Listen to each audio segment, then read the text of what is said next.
We know that forensic science is the backbone of criminal investigations worldwide, right? But have you ever wondered how forensic labs is structured in India and other countries? So, hi everyone, I'm Aina Nusan from Case 23 Official, and today we'll explore the organizational structure of forensic science in India and abroad. So these are the contents for the day, where we will first go with the introduction of the forensic science, and then we'll move on to the organizational setup of forensic science in India. Moving on, we'll deal with the hierarchical setup of CFSLs, and in general we'll deal with how FSLs function, your CFSLs, SFSLs, or your RFSLs, how they generally function. And then we move on to the organizational setup of forensic science and abroad. Moving on to the conclusion, which is the last topic for the day. Conclusion is where we basically deal with how these organizational setup of forensic science in India and abroad differ, and what are basically their good and bad terms. So coming to the topic of the today's presentation, we'll first start with the introduction of the forensic science and how it mainly contributes to your administration of criminal justice system. So we all know that crime and its investigations basically evolve over time, right? And the criminals and its crime investigating agencies takes clue from each other, right? So all of these technologies are available in your market due to the globalization that's present, and both of them, like the criminal and the crime investigating agencies, both use similar type of technologies in order to do a crime or to solve a crime. They both use a similar type of technologies, and it has been observed during the time that criminals are not just one, but they are many steps ahead of the criminal investigating agencies, and they use these technologies firsthand. Before, the crime investigating agencies would use all these technologies, but the criminals have already used them before us. That's how, right? They are supposed to do the crime. So the criminals and the investigating agencies, they both leverage these modern technologies, often with criminals that are staying ahead in utilizing them. So while criminal investigating agencies, they are bound by the law of the land to act, so when using these technologies, the criminals are very free to use them. They don't have any law that they're bound to, right? So they use these technologies very freely and in a manner that basically suits them the most. So the investigating agencies, they are bound by the legal constraints, but criminals are not, and investigating agencies, they require continuous advancements to match these evolving crime patterns. So, as a result, the forensic science plays a crucial role in the administration of justice. How do they do this? By providing the scientific evidence for investigations and their court proceedings. Therefore, I should say that there is literally an urgent need to have a dynamic system in your criminal investigations. Because these agencies can update themselves with the latest, rather than they depending upon these inefficient methods that the criminals are already using, right? So in that context, I prefer, it must be correct to say, therefore these testimonies that are based on the physical evidence examination may attract more attention and weightage than your conventional eyewitness. For example, if you have an eyewitness in a court and you have an evidence in a court, evidence will play the great role rather than the eyewitness, right? So therefore it is very important to your testimonies are based on the physical evidences. Thus there is an increase in the demand for more forensic science labs, which is obviously right. Forensic science contributes in a very significant manner to the administration of criminal justice system. How do they do this? By providing the scientific and fundamental information to the investigating agencies, and which finally leads to the court. Now the forensic science laboratory has basically a very unique place in the administration of the justice system, and as per the requirements, the scientific expert witness who goes to the court are neither they should neither act for the prosecution nor for the defense, but they should only act for the court of law, and in no case the expert witness is supposed to give the biased witness. is supposed to be a biased witness, right? We have already dealt with this particular thing, where we're talking about expert witness in my previous video, which was about the eyewitnesses. So we have already dealt with this. So the expert witness is basically, he neither takes your prosecution side nor the defense side. He should not be biased expert. Okay, he should only speak in the but he should only speak for the code of law. So in India, physical evidence is collected by the investigating officer, that you all should have known at this point of time. Investigating officer is basically your inspector of police and sub inspector, who has some experience in dealing with the crime scenes. And most urbanized and metro cities have a dedicated crime scene investigating team, which has a prior forensic knowledge, which is favorable to their forensic investigations. So they are very specialized, and they have dealt with the sensitive scenes like your gun shootings, explosions, organized clandestine labs, or severe arson scenes, mass disasters, accidents, etc. And there is obviously the need for the presence of these forensic experts in order to process these kind of scenes when when they deal with all these kinds of scenes. So in order to become an expert, one should have a lot more information or lot much experience in handling the real cases, and they should also have a record of solving a number of cases. Obviously, when the person has an experience, so he will he becomes very much experienced in handling all these cases. So these experts are basically capable of dealing with these crimes and forensic investigations. So we have many forensic experts in India who has served basically both in government and their private sectors. Moving on to the other topic, which is organizational setup of forensic science in India. So what I have done is I have basically made it into some levels. Like for example, first we'll deal with the central level forensic institutions, which is basically an umbrella, and then we'll move into the state level forensic institutions, or your regional forensic science institutions. Then we move on to the labs and private forensic labs, universities and private forensic labs. And moving on, we'll deal with mobile forensic unit, which is also present in all your states or in all your regions. And then finally we'll deal with NCRB. So I'm going to divide all these topics individually. So yeah, we'll first look at the central level forensic institutions. So we all know that in India, forensic science is mainly governed by the Ministry of Home Affairs, right? So you should always remember that all the central level forensic institutions, they basically come under DFSS, which is your Directorate of Forensic Science Services. So these DFSS, what they do is they were basically established in 2002 under the Ministry of Home Affairs only, Government of India. Okay, when did it form? After the bifurcation from BPRND, which was given on the recommendations of your National Human Rights Commission and Padma Bhai Committee on Police Reforms. And what a DFSS do is they basically they oversees the functioning of the Central Forensic Science Laboratories. They work on the forensic science advancements, their training and policy making in order to enhance the criminal investigation. Its mission is basically to provide a scientific approach to the criminal justice system, and often includes mobile crime labs as one of their most important component. So these mobile forensic units are equipped with essential forensic tools, and they are and some of the equipments which are basically used to conduct the on-site forensic investigations.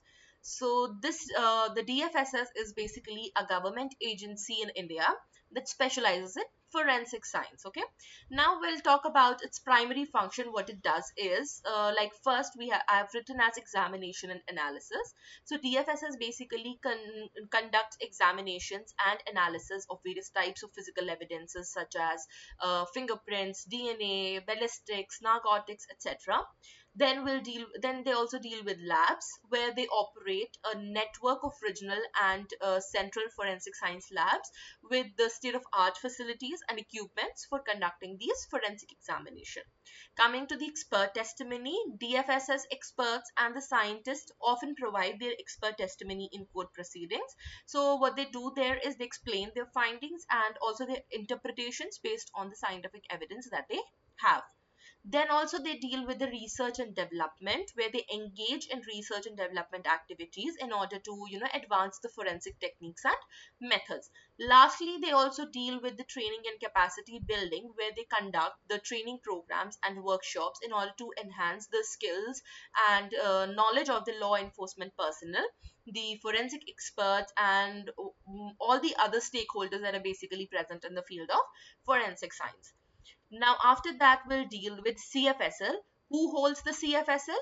DFSS. Okay, correct. Now, CFSL stands for Central Forensic Science Laboratory. Okay, these CFSLs are basically the premier forensic laboratories that are present in India.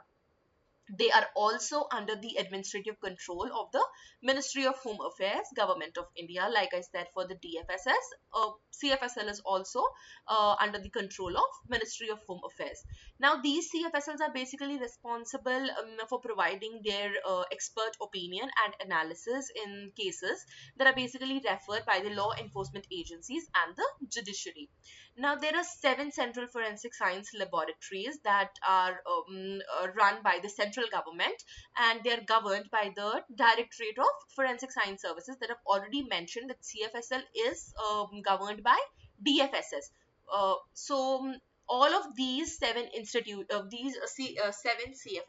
are managed by DFSS, and they spread across 7 locations, which includes Kolkata, Hyderabad, Chandigarh, Bhopal, Pune, New Delhi, and Guwahati. You have to remember all these 7 locations, because these 7 locations can be asked in any of your exams, be it your college exams or be it any of the competitive exams. You have to remember what 7 CFSLs are present and where are they located. You have to remember this.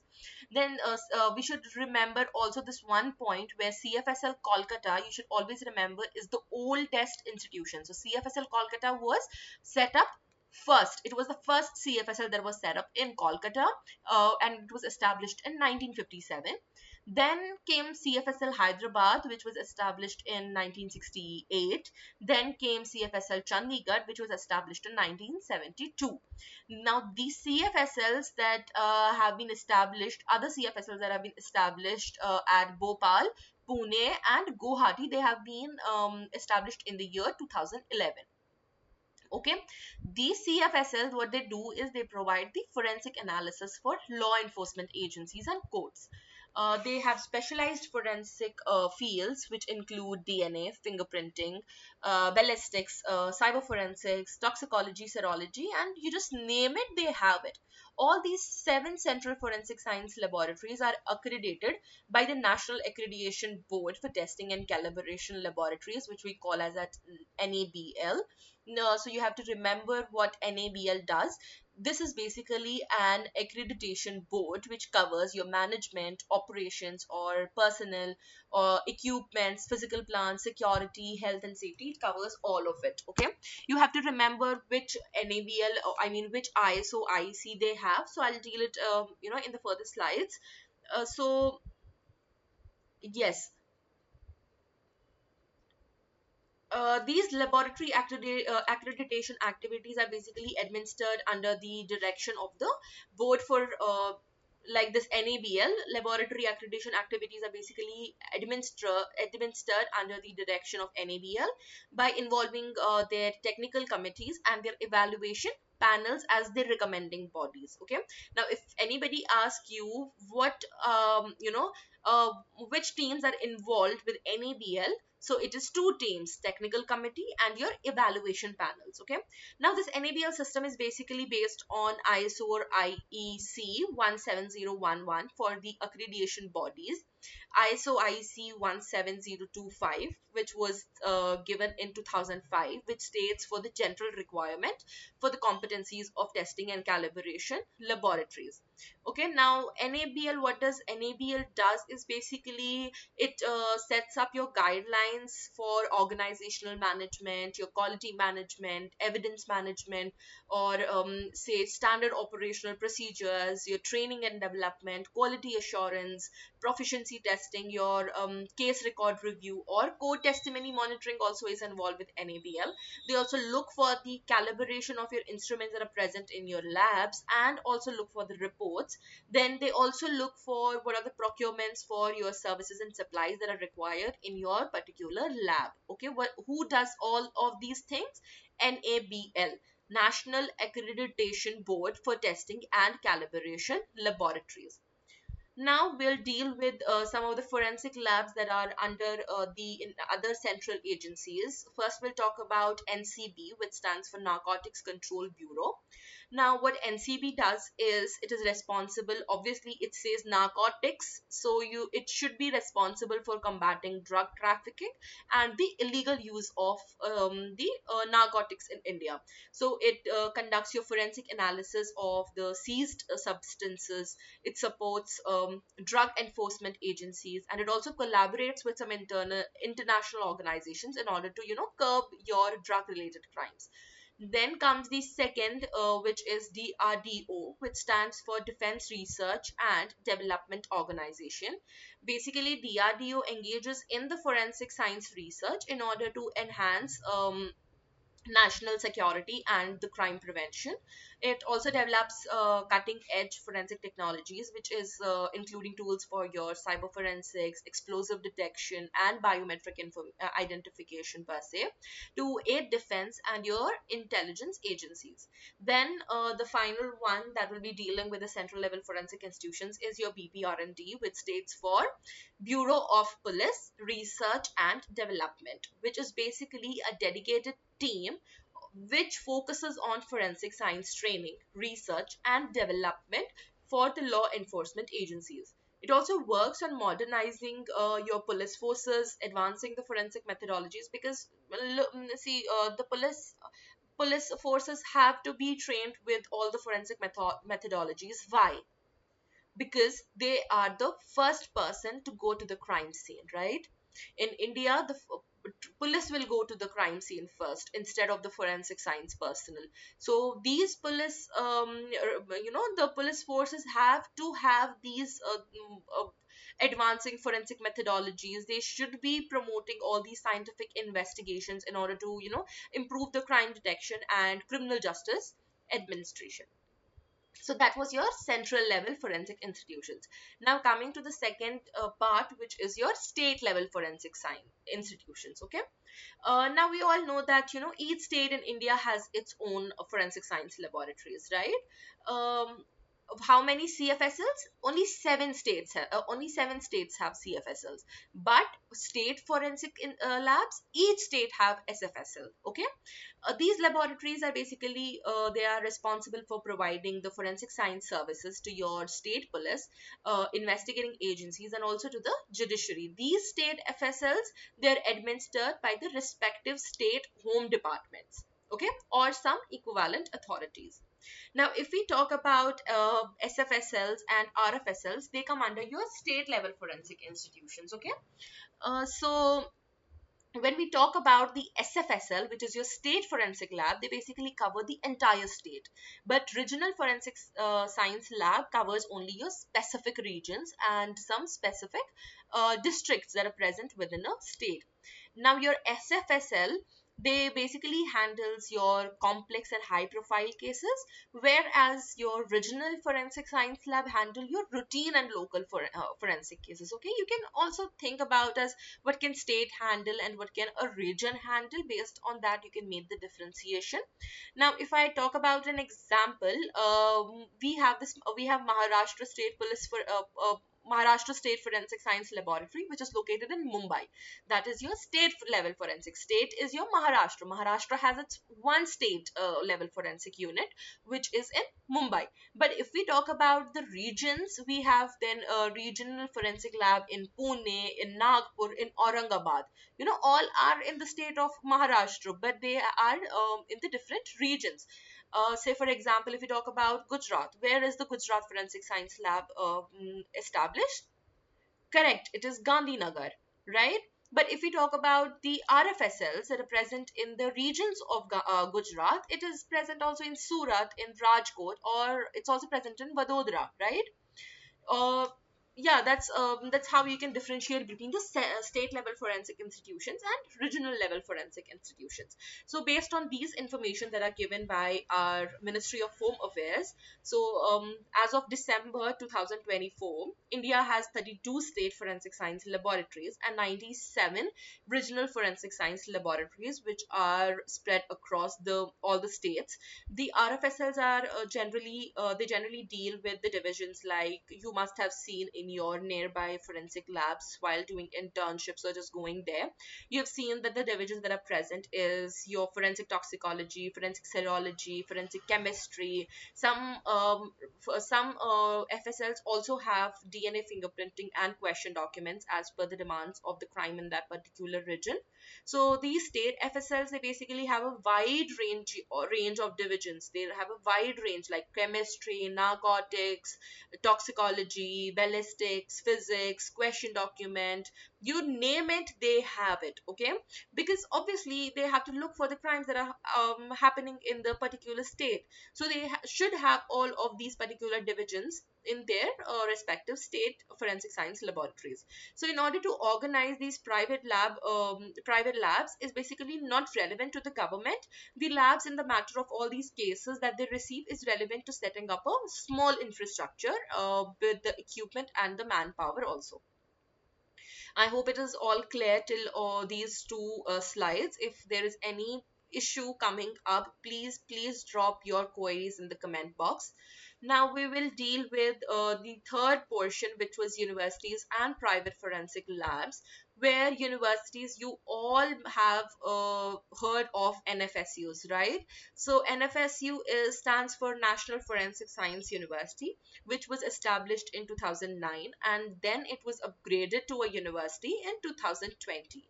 It is the only dedicated forensic science university in the world.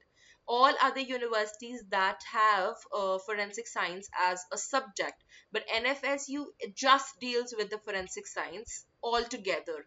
The forensic science has been spread across, all has spread across the specialized courses, and it also conducts your forensic science research. It also provides forensic consultancy services to the law enforcement agencies. It was upgraded from GFSU, which is your Gujarat Forensic Science Universities, in 2020. First, it was GFSU, which was established in 2009, and then it was upgraded to NFSU in 2020. Who is its governing body? Again, Ministry of Home Affairs, Government of India. Where is the headquarters of NFSU? Gandhinagar, Gujarat. You have to remember this. Might again come up in your exams. So this NFSU is basically a deemed university, and it is dedicated to all the forensic sciences, cybersecurity, and criminal justice education. The programs that they offer includes their undergraduate programs, postgraduate, and also your doctoral programs, which includes your PhD in forensic science, cybersecurity, law, and all the other related fields. Their campuses, the main campus is in Gujarat itself, but they have multiple campuses across India. Like they have their campus in Delhi, Tripura, Goa, Bhopal, Pune, and Uganda also internationally. They have their campus. Their main objective is to focus on academic excellence, research, and training in forensic science, cybersecurity, and their law enforcement. Now, we're going to the other institution, which is NICFS, which stands for National Institute of Criminology and Forensic Science. This is also a university, which is in Delhi. And yeah, It was established in 1972. The governing body is again the Ministry of Home Affairs. Like I told you in the beginning, in India, the forensic science is mainly governed by Ministry of Home Affairs. So in any case, the question comes up, so you know that you know who just governs the forensic science in India. It's Ministry of Home Affairs, Government of India. The NICFS is located in Rohini, New Delhi. You have to remember the location. What it does is it basically has training. It basically is a research and training institute for law enforcement agencies and forensic professionals, and also to the criminologist. They offer programs and training programs, workshops, diploma courses in forensic science and criminology for police officers, judicial officers, and forensic professionals also.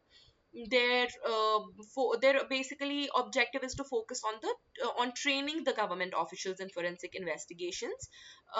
So NICFS basically offers training in the field of criminology and forensic science. Like I told you, it was established in 1972, and it also operates under Ministry of Home Affairs.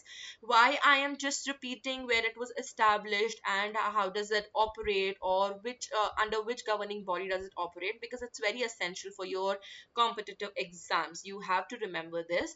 So NICFS was basically named as LNJN NICFS, which stands for Lok Nayak Jayaprakash Narayan National Institute of Criminology and Forensic Science, and then it was renamed to just NICFS on October 3, 2003, and it continues to function as the country's nodal institution for all the training of the all the senior functionaries of the criminal justice system. It also conducts research, and it also provides some consultancy services to the various government officials. And now, if we talk about some private forensic labs, these small forensic organizations, or we can say these small forensic labs, they can register themselves with the Company Act 2013. All of these private forensic institutions have to be recognized under.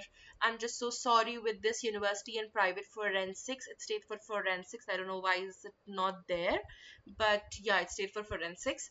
And all of these organizations register themselves with the Companies Act 2013 because they are not government, right? So they need to register themselves, and many of these private forensic science labs are recognized by the ISO for these standards. So government for NABL and also ISO, they also have to register themselves and get recognized by ISO. So what ISO does, it will provide the reliability on the services that is provided by them, and whether it is competent to government FSLs.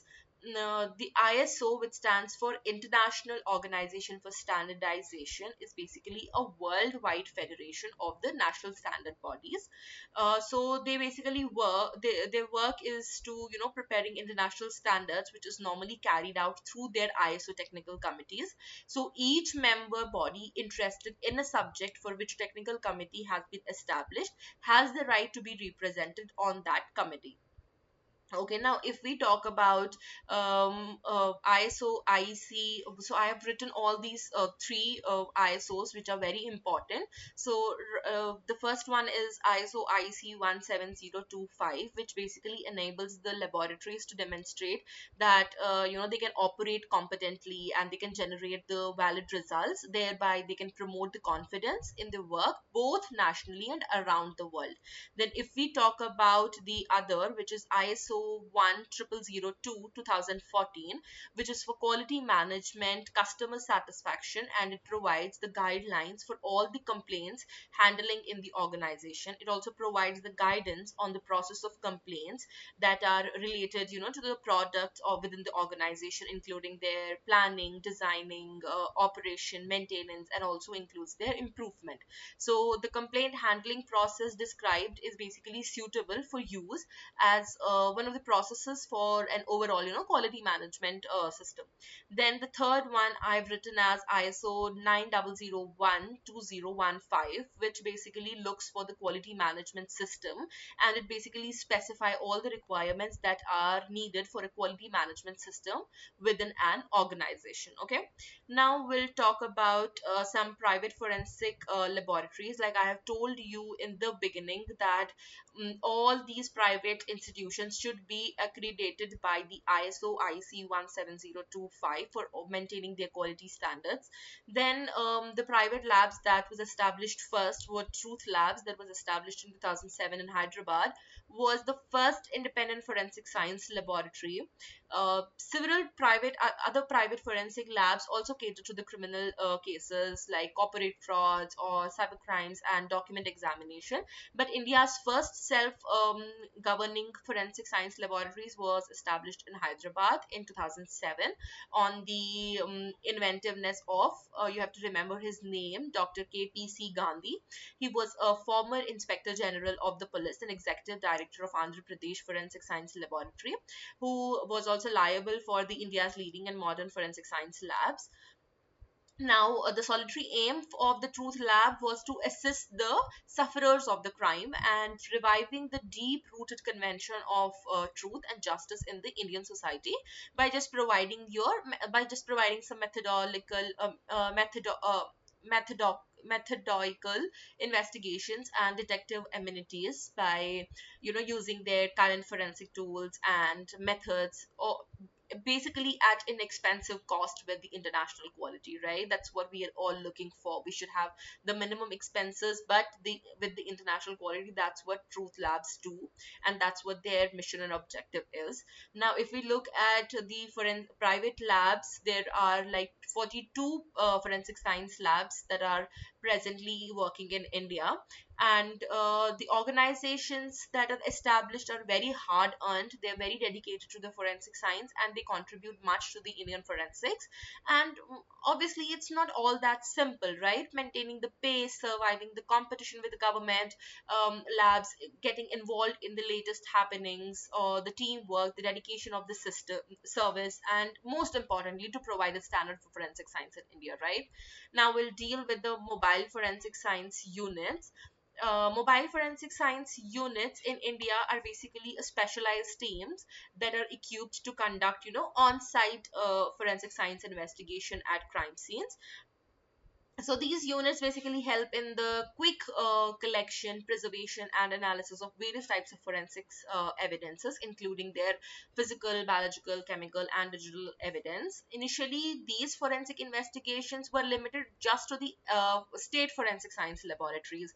What it basically did was it was causing all the delays in all the cases, right? Now, in order to improve the efficiency, law enforcement agencies introduced mobile forensic units, basically in order to allow them for the rapid evidence processing at the crime scenes. These vans are equipped with different tools for like fingerprint analysis, DNA collection, toxicology testing, or safer mobile forensics also. Now, Gujarat played literally a pioneering role in this development with NFSU in Gandhinagar leading the forensic advancements and training experts, right, in mobile forensic science units. Now, today, several states have mobile forensic units, but it was first started with Gujarat in order to support the police investigation, in order for the disaster response, and for the legal proceedings as well. Then these, like I have told you, it is basically the specialized units that are dispatched to the crime scenes, and they are also equipped with some forensic science tools. Now, coming to the function of the mobile forensic science units is first the crime scene investigation. These mobile forensic science units are dispatched to the crime scenes to collect and analyze the physical evidences, ensuring that its proper preservation and documentation is done. Second function is rapid response, right? That's the main aim of the forensic science mobile forensic units, is to provide a rapid response to crime scenes, allowing for the immediate collection and preliminary analysis of the evidence, which is basically a very crucial step in solving cases. Then coming with the equipments, they're equipped with various forensic science tools, that kits that I've already mentioned before. Then with the forensic science examination, like they cannot deal with the, the most complex forensic science examination, but they can do the simplified or the basic forensic examination that we need at the, crime scene.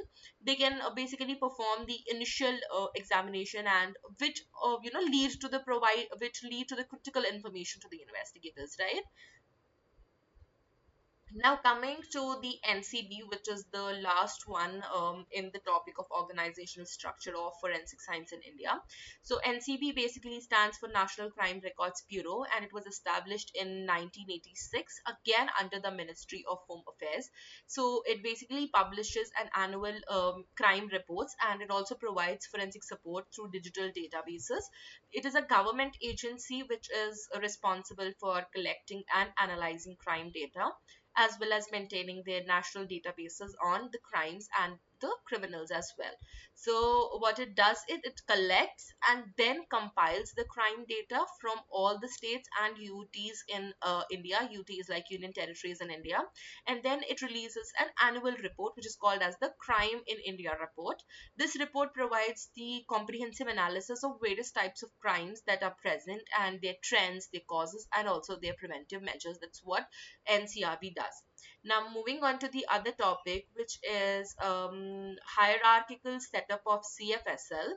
So, the organizational structure and functions of forensic science labs basically vary from state to state, but the framework mentioned here basically provides the general idea of how these institutions typically set up in India. So first in the CFSL we have the director, or we call him as a chief scientific officer, the chief scientific officer. He is basically the head of the CFSL, and he oversees all the management. He holds the highest administrative position in the CFSL. He's also responsible for decision making or liaising with government authorities and other agencies. Uh, After him we have deputy director or assistant director, which who assists basically in administration and the forensic operations. He assists the director in day-to-day administration. They both may oversee the specific departments or the functions within their CFSL. Okay. Then the third one is principal scientific officer, the officer who basically leads the specialized forensic department. So each of the forensic department has its own principal scientific officer. Then coming to the senior scientific officer, he can conduct the forensic analysis and can provide the expert opinions. And the fields may include your forensic biology, forensic chemistry, and toxicology, etc. They work under the guidance of their senior officers, and they also may lead to case specific teams. Then comes the senior scientific assistant, who oversees the work in the respective areas. Then coming to the scientific assistant, he works in the specialized departments, and they're also responsible for conducting forensic tests, experiment, and analysis. Then we move to the lab assistant. Lab assistant helps with the sample preparation, equipment maintenance, and other tasks. They may report to their departmental heads, which is their senior principal scientific officer. Then at the end we have lab attendant. Lab attendant basically provides the support for the lab operation. Then coming to the functions of FSL. So right now you must have got an idea, like FSLs play a crucial role in the criminal investigation. How they do this? By scientifically analyzing the evidences in order to support the law enforcement agencies. Now we'll deal with the primary functions that they are involved in. The first is identifying crime elements. First is how do they identify crime elements? Is forensic labs basically analyze the physical evidences in order to determine the nature and the components of the crime. The different forensic disciplines often help identify elements such as the cause of death, or the type of the weapon used, or for example the presence of the drugs or toxins, and also their modus operandi. For example, if we say in there's a homicide case, and the forensic pathologist determined whether the death was caused due to injury or poisoning, or there was a natural death in that case. Then moving on to the providing the function is the providing investigative leads. The forensic analysis basically help the law enforcement by offering the clues and directions for further investigations. So the techniques like DNA profiling, fingerprint matching, ballistic analysis can help identify potential suspects on location. For example, if a crime scene has a glass fragment with a unique refractive properties, forensic experts can, trace them back to the specific type of window or the car model, guiding the investigators where it came from. Third function is linking crime scenes, suspect, and victims. So FSLs basically established a connection between all these three aspects, which is crime scene, suspects, and victims, by analyzing the different types of evidences, which is your biological, chemical, and your physical evidences. So, for example, the suspect fingerprints on a murder weapon directly relates them to the crime scene, right? Now, coming to the fourth point, which is corroborating or refuting suspect statement, where the forensic science provides the scientific validation of the statements that are made by the suspect, witness, or the victims. So, if a suspect claims that they have never touched a weapon, forensic science labs can, analyze for fingerprints, blood stains, or GSR, which is your gunshot residue, in order to confirm or contradict the claim.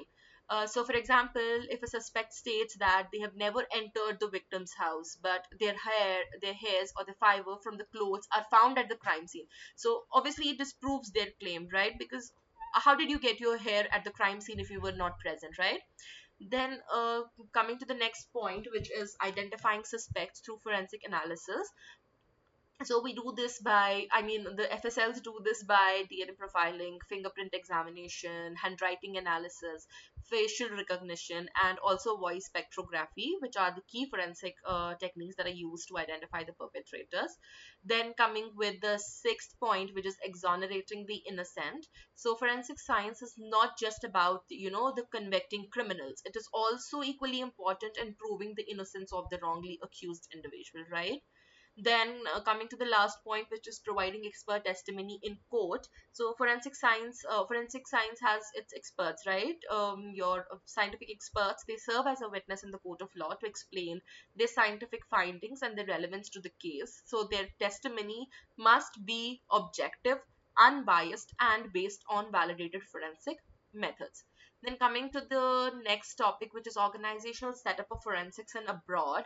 We'll first deal with the United States, where we have Federal Bureau of Investigation, FBI, which is one of the world's most advanced forensic labs, and they provide services in DNA analysis, fingerprint examination, toxicology, and digital forensics as well. This is one of the world's most advanced forensic labs. Then coming to DEA, which stands for Drug Enforcement Administration Laboratories. So these laboratories basically specialize in the forensic analysis of narcotics and drug related evidences. Then there is NIST, which stands for National Institute of Standards and Technology. They develop forensic standards and guidelines. Okay, it's just in their name. Then comes AAFS, which stands for American Academy of Forensic Sciences, which is basically a professional organization that sets, forensic standards and also promotes their research. Then we'll move to the other country, which is United Kingdom. They have FSS, which stands for Forensic Science Services. This is basically, they had a state-run forensic service, but now these forensic services are outsourced to their private providers also. So then comes your Metropolitan Police Forensic Services. Which is MPFS. They conduct their forensic investigation for London based cases. They conduct forensic investigation for London-based cases, providing expertise in crime scene analysis, fingerprinting, toxicology, digital forensics, as for example. Then coming to the last point, which is Cranfield Forensic Institute. They also provide same the forensic education and research, and it also collaborate with other police agencies in order to advance their forensic methodologies. Then coming to the other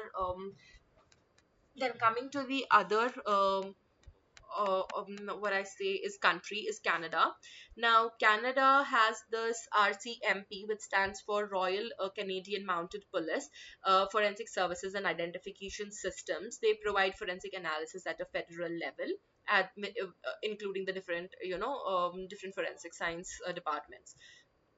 Then comes CFS, which stands for Center of Forensic Services. It is a leading forensic lab in Canada, which provides services for criminal investigation. They have an expertise in forensic pathology, ballistics, and toxicology.